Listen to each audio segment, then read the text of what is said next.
Fala galera, Yellow Block do Projeto X, estamos aqui mais uma vez multiplicando suas chances de aprovação no nosso extensivo. Eu sou o Thiago Feitosa, professor de Geografia, e hoje a gente vai trabalhar a população, um tema importantíssimo em qualquer concurso que envolva Geografia que você vai fazer. É certo de ser cobrado. Gente, população, a gente vai pegar aqui os tópicos principais. Primeiro, teorias demográficas. Lembra que tudo começa principalmente com o nosso padre Thomas Malthus na Inglaterra no século XVIII, primeira Revolução Industrial. Ele analisa e entende que a população se multiplicava numa progressão geométrica, PG, e os alimentos e recursos eram oferecidos numa progressão aritmética, uma PA. Claro que aquela época ainda era uma época muito limitada, né, pela oferta de produtos, né, mais restrita graças à industrialização que ainda estava em nascimento. No século XX você resgata essas teorias com a teoria neo-malthusiana, propondo que o controle da pobreza deve decorrer do controle da natalidade, ou seja, atacando a estrutura populacional e não discutindo a questão social. O mesmo com os eco-malthusianos, que afirmam que os recursos naturais entram em escassez devido ao aumento da população. Quem contesta essa teoria, essas teorias malthusianas, são os reformistas, que afirmam que para você equilibrar o crescimento demográfico e controlar a pobreza, é necessário uma distribuição da renda, uma igualdade social, melhores condições, né, em termos de qualidade de vida. Preste atenção, pessoal. Transição demográfica, temática também importante, é quando as altíssimas taxas de natalidade e mortalidade vão se tornar muito baixas. No início do século XX, você vai ter um primeiro momento onde havia uma alta natalidade, sociedade ainda muito ruralizada, contrastando com alta mortalidade, precárias condições de vida, de saúde, de saneamento básico.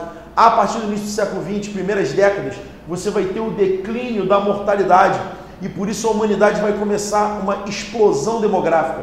Isso é causado pelas melhorias sistemáticas na saúde, vacinações, higiene, saneamento básico, tratamentos públicos ligados, né, à proposta da água, do esgoto, etc.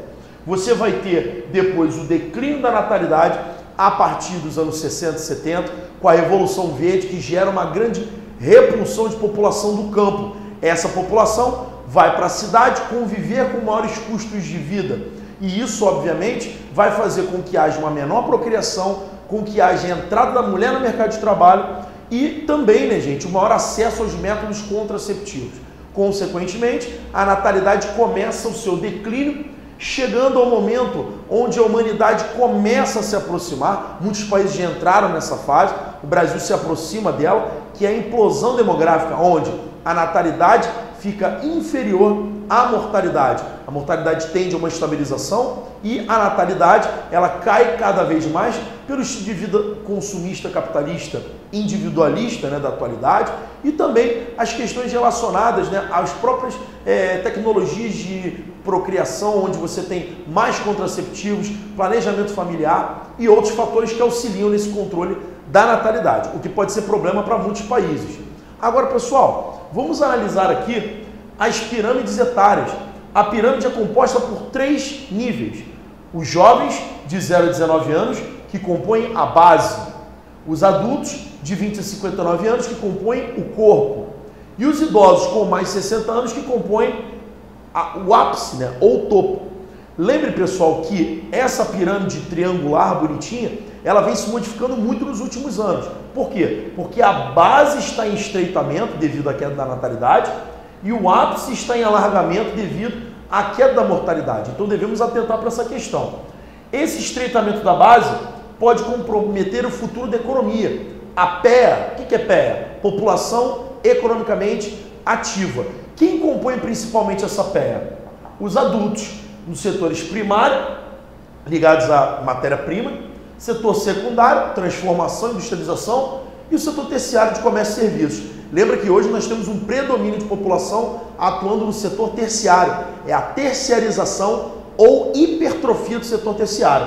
E o ápice se alargando requer que os governos pensem mais nas questões ligadas à aposentadoria e previdência, né? O que pode ser uma crise para as próximas décadas, conforme os especialistas já vêm apontando.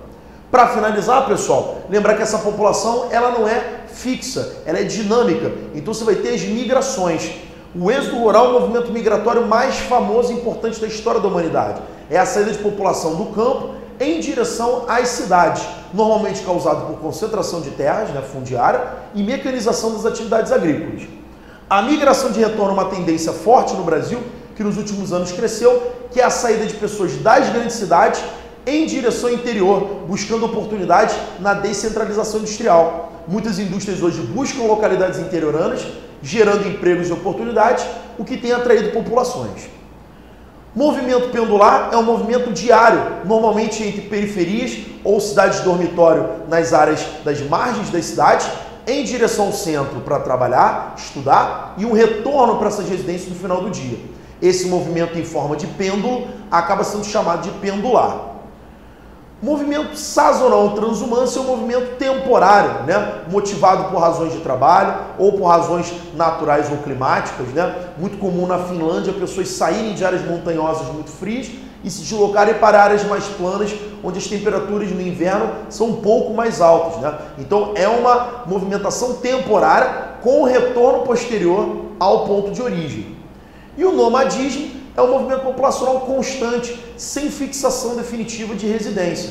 Povos nômades são muito comuns no mundo. Você tem ciganos, você tem os beduínos dos desertos africanos, que costumeiramente estão mudando sua posição de fixação.